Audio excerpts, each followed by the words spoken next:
Senator Shaheen. Thank you, Mr. Chairman, and Senator Inhofe for holding this hearing today, and thank you, gentlemen, for being here.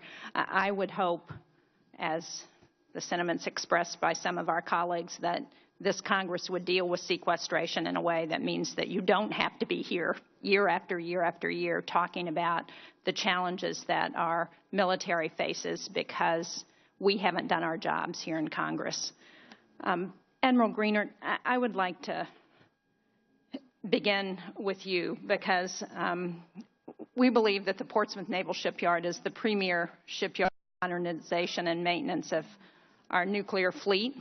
And I have a letter this morning from the president of the Metal Trades Council, Paul O'Connor, who talks about the impact of sequestration on the workers at the shipyard. I'm going to ask you to comment, but I wanted to read just two phrases from this letter because I think it epitomizes the challenges that they're feeling from sequestration. He says, with 9.5 more years of sequestration hanging over our heads, 9.5 more years of furloughs and layoffs, how will we attract the best and brightest young men and women to our most technologically sophisticated, complex, precision-based industry?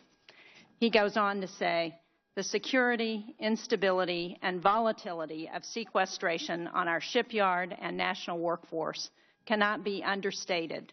The personal impact, mission impact, and national security impact are real and contrary to the best interest of America. Mr. Chairman, I'd like to ask that this letter be entered into the record. And Admiral Greenert, I wonder if you could talk about what you're seeing with respect to the long-term impacts of sequestration. You've mentioned some of those, but if you could elaborate further. Thank you, Senator. I'm glad we get to see that letter because it very clearly just states the debilitating effect of doing this year after year. And it's inefficient, and you lose productivity. And this fine gentleman described there, you can't hire people, so you can't distribute your workforce when you can't, and you furlough them here and there. So where else are they going to? They're going to go elsewhere.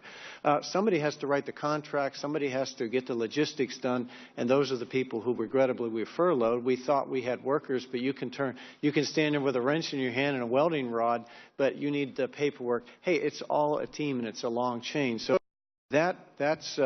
we think we are of saving costs. We're just avoiding costs, and we aren't even doing that. We're deferring costs, and then it's a 1-point fill-in-the-blank factor later on. So that right there describes the maintenance conundrum that we have. And by the way, that's in a nuclear shipyard, which is one of our more stable enterprises out there because, as you know, we hire people for the longer term, long planning and all that. It is a premier shipyard, and we have lots of use for it, if you will, in the future. I'm concerned about and I didn't mention earlier, but the shore infrastructure.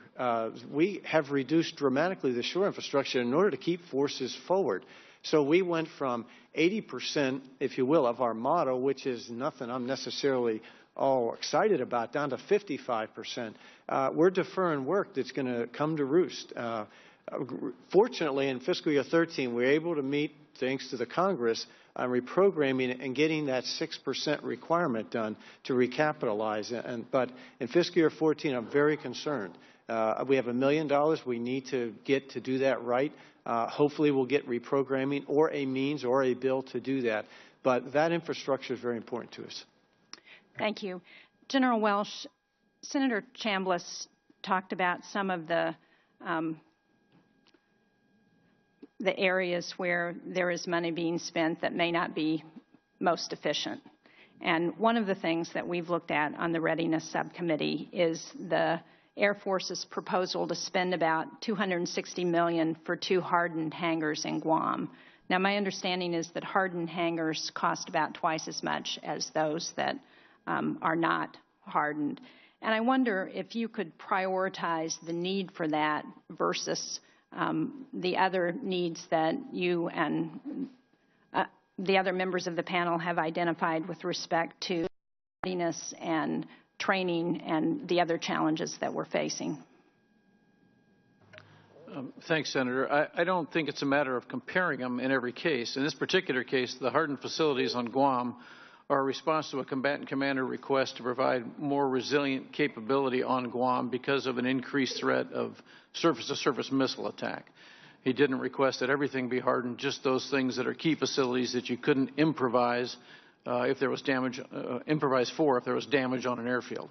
And that's what those facilities are based on. So we are trying to support U.S. Pacific Command in that effort to meet his war plan requirements. The readiness and modernization requirements are much bigger than $256 million. And so I don't think that's the reason we can't be more ready today, although every dollar will help. But the readiness problem we face over time is significant. To fully restore our normal readiness levels over the fight, it would be almost $3 billion. And so we're looking with sequestration at a long-range problem that is significant. It's going to take us 10-plus years to get readiness back to the level we want under a fully sequestered budget. And we'll only get there by reducing the force enough that we can keep a smaller force ready, which means less capacity, less capability to respond globally, less options for the national decision makers. And I think we certainly all appreciate that. But as Senator Chambliss ticked off a number of projects that have significant cost to them, this is one that also has some significant cost. And when you add up those 250 million projects, pretty soon we're talking real money. So I do hope that this is one that you will continue to look very carefully at. Yes, ma'am. Thank you, Mr. Chairman. Thank you very much, Senator Shaheen. Senator